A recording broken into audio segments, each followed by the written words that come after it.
सभी साथियों को नमस्कार। नए टीचर्स बनने वाले सभी अभ्यर्थियों को हार्दिक शुभकामनाएं।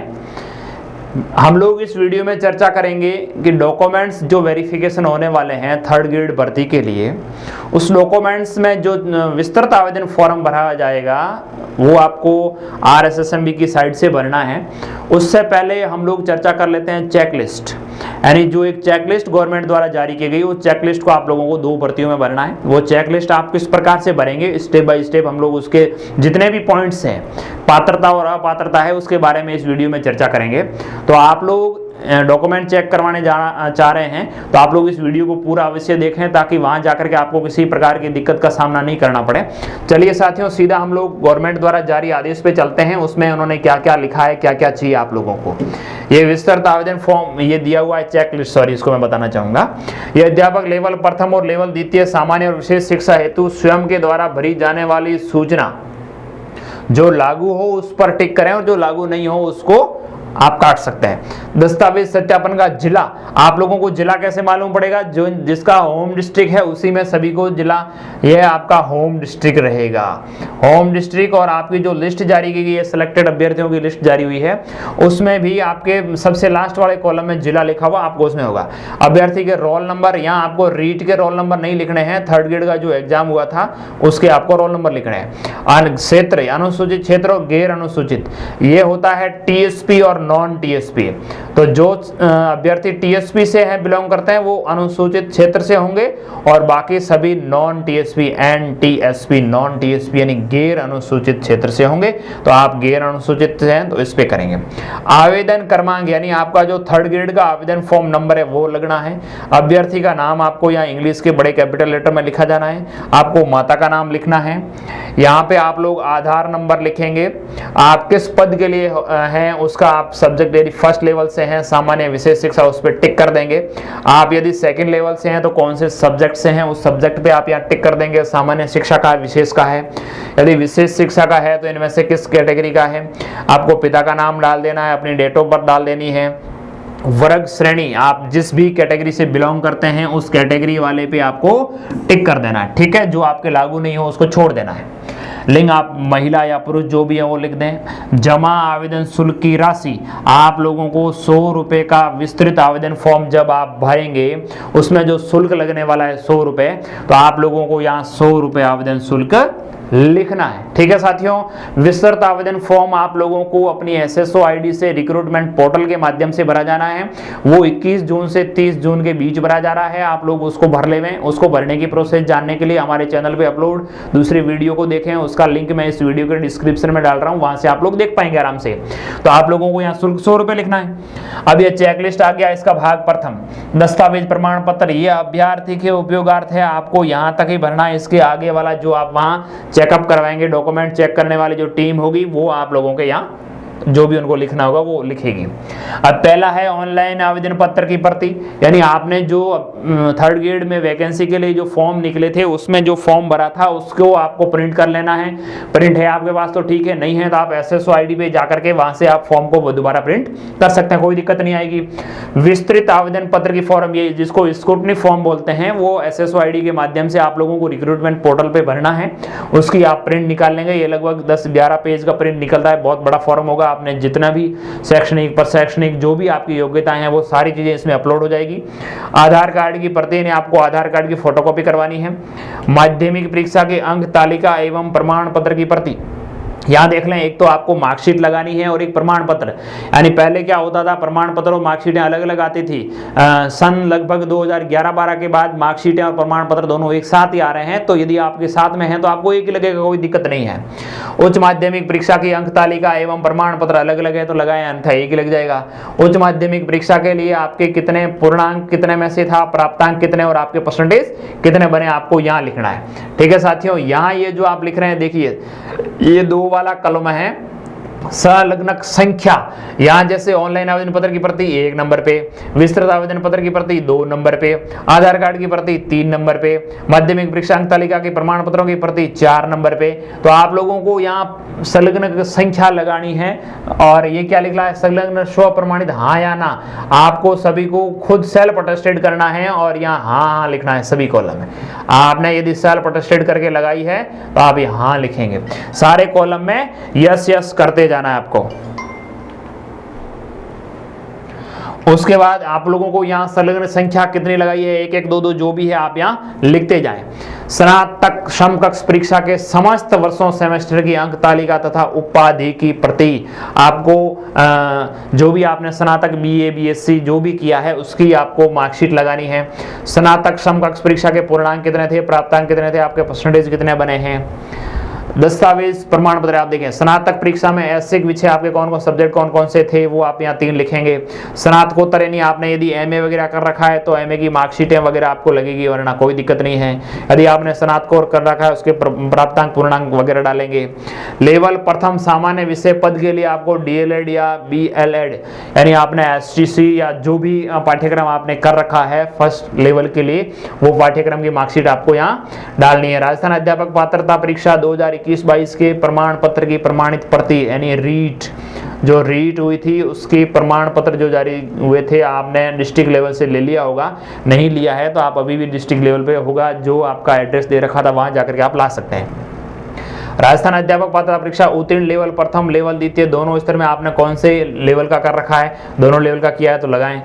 अध्यापक पात्रता परीक्षा लेवल द्वितीय के सब्जेक्ट कौन से थे वो आपको यहाँ सब्जेक्ट लिखना है।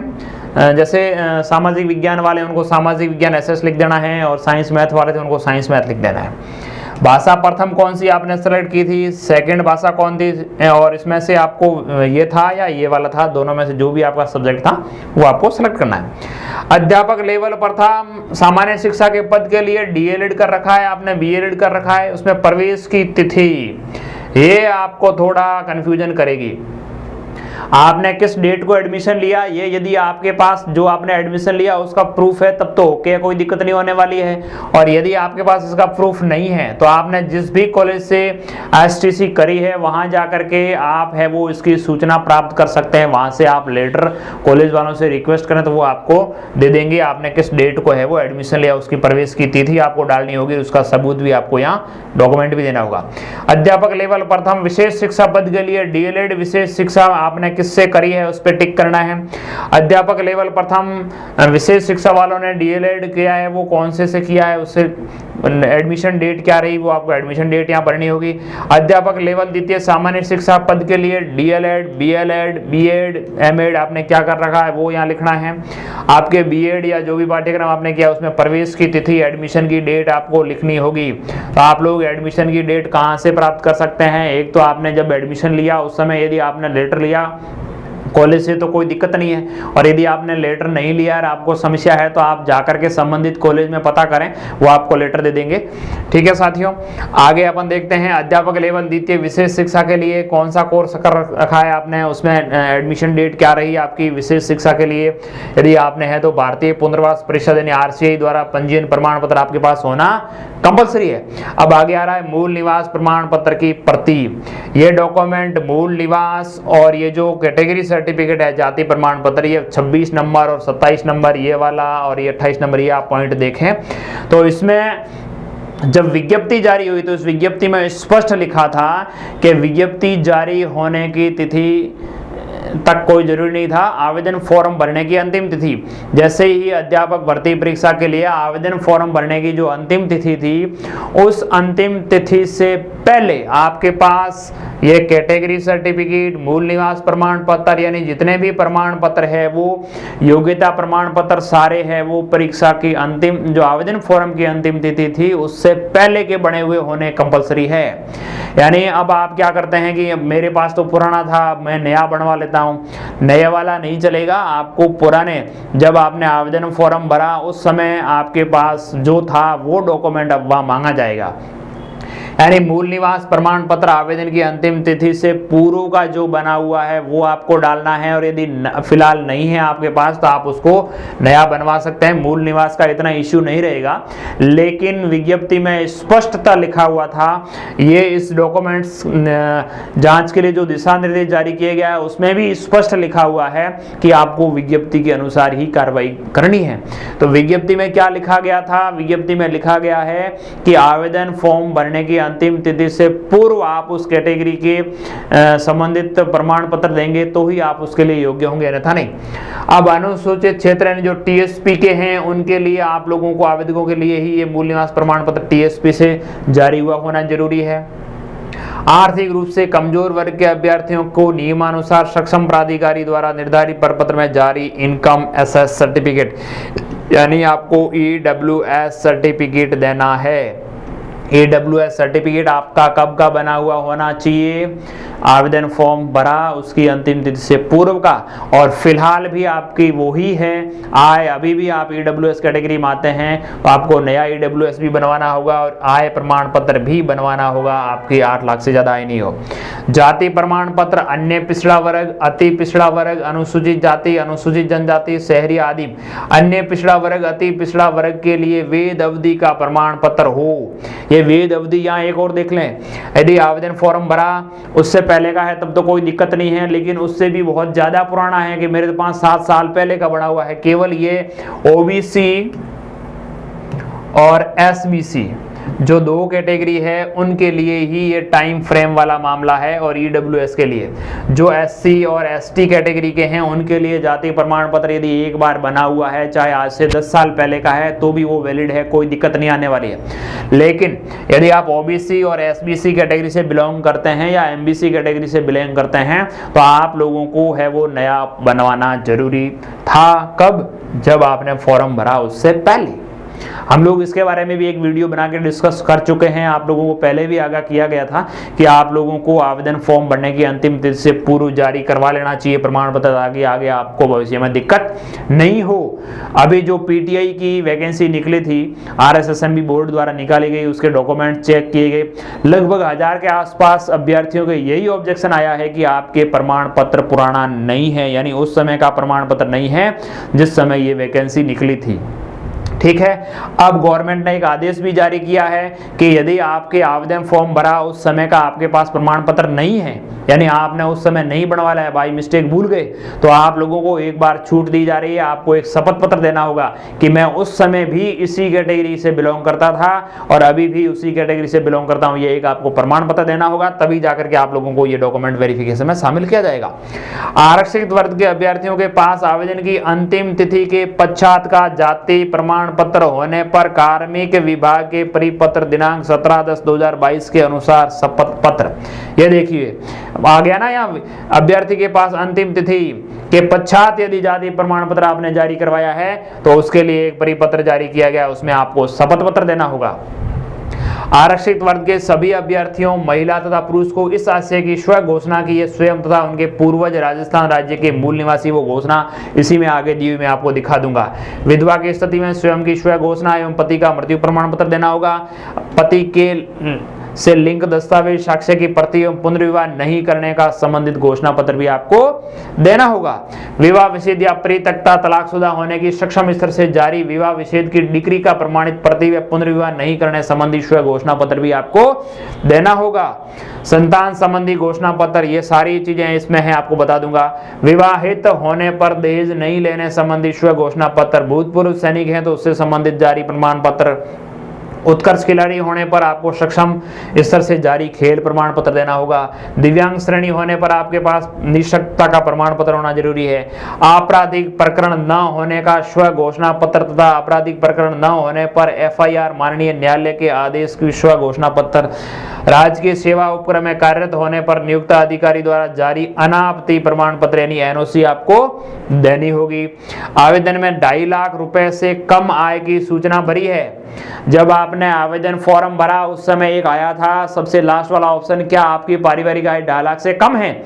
आपने यदि यस किया है तो आप लोगों को अब आय प्रमाण पत्र का देना होगा, उसकी घोषणा उस संबंध में सक्षम अधिकारी द्वारा जारी आय प्रमाण पत्र।